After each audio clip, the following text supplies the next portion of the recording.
Hola, un placer siempre conversar con los clientes premium de BanPlus, haciéndolo esta vez inmediatamente después de las elecciones regionales en Venezuela, pero no para hacer un análisis de impacto político. Lo que quería más bien era tratar de entender qué viene ahora en materia económica, después de haber circulado encima del hito de esa elección. El primer elemento importante de entender que ese altísimo nivel de abstención que ocurrió en el evento electoral era perfectamente predecible. La mayoría de la población había indicado en todas las encuestas que su disposición a votar era significativamente baja. Con ese proceso, cuando exploramos por qué, obviamente hay algunos componentes políticos, desgaste, desconfianza, pero lo más mencionado en los cualitativos y estudios cuantitativos previos a la elección regional era que la población estaba reenfocando completamente su interés a los temas económicos, tecnológicos, de salud, de infraestructura, y ha abandonado muchísimo su interés en el proceso político en este momento. Su gran reacción a la crisis había dividido a la población en tres partes: la población que huye, la población que decide emigrar y buscar mejores alternativas en el resto del mundo, la población que lucha políticamente, que participa, actúa, tratando de promover también esos cambios, pero la mayor cantidad de los venezolanos, estando en Venezuela, busca desarrollar su vida a pesar de la conflictividad política, a pesar de las circunstancias políticas, incluso a pesar de la reducción en las expectativas de cambio político. Esa es la población que ha olvidado entonces los hitos, esperar un hito, un cambio, algo para tratar más bien de buscar soluciones a su vida en el medio del entorno en el que él vive. Por lo tanto, lo que nosotros estamos esperando ahora básicamente es una independización entre la economía y la política en Venezuela.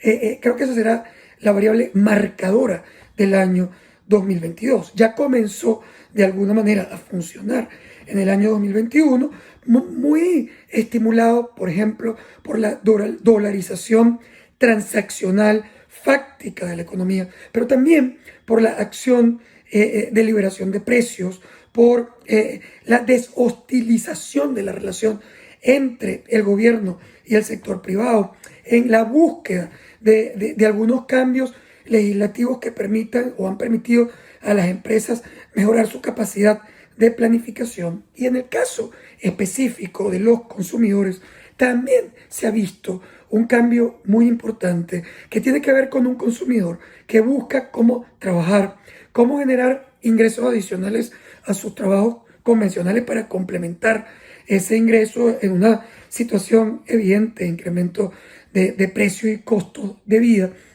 Una población que busca innovar, que busca también dolarizar sus ingresos. Es muy importante entender que en efecto al principio de este proceso se genera un desfase importante entre la dolarización de los precios y los costos y la dolarización de los ingresos de la población, de los salarios de la población. Sin embargo, en el tiempo ha habido un proceso de masificación de la dolarización, no solo en los precios, sino también en los ingresos de la población. Obviamente estamos hablando de segmentos, no de la totalidad de la población. Hay obviamente segmentos muy afectados económicamente, segmentos dependientes de bolívares que evidentemente tienen problemas críticos para accesar bienes en una economía dolarizada, pero los clústeres de trabajadores por cuenta propia han ido rápidamente ajustando sus ingresos, cobrando en moneda extranjera. Los doctores,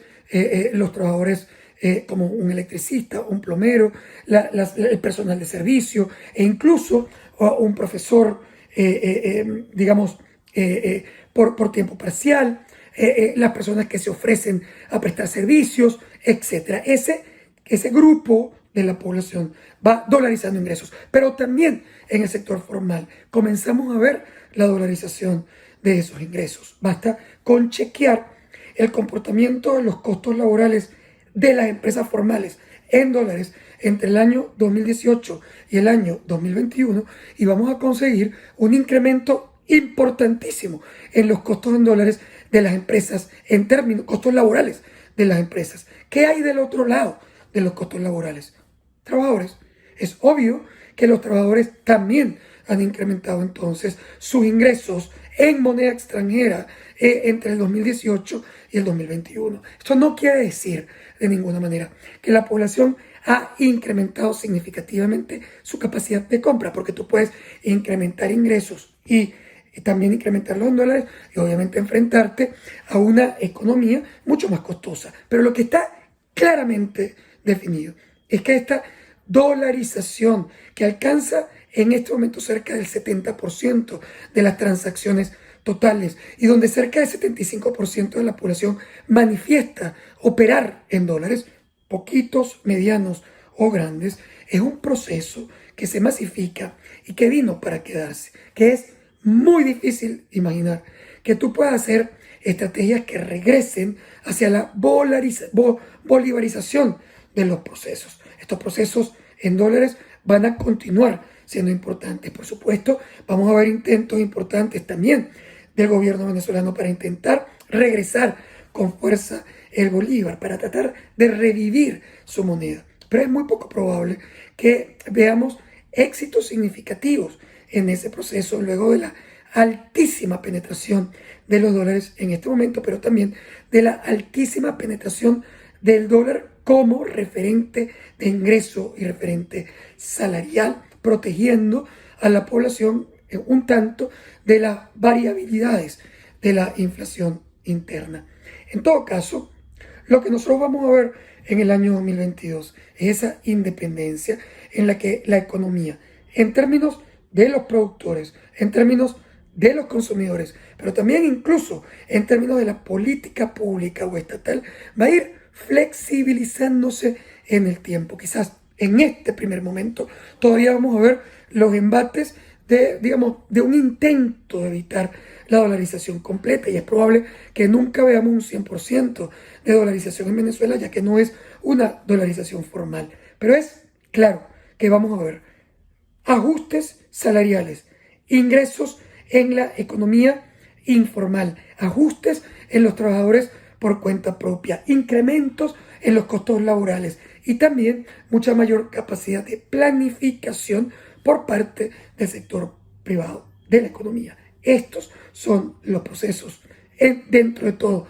positivos de la dolarización transaccional o fáctica en la economía venezolana, que en mi opinión vino para quedarse. Luis Vicente León para Van Plus.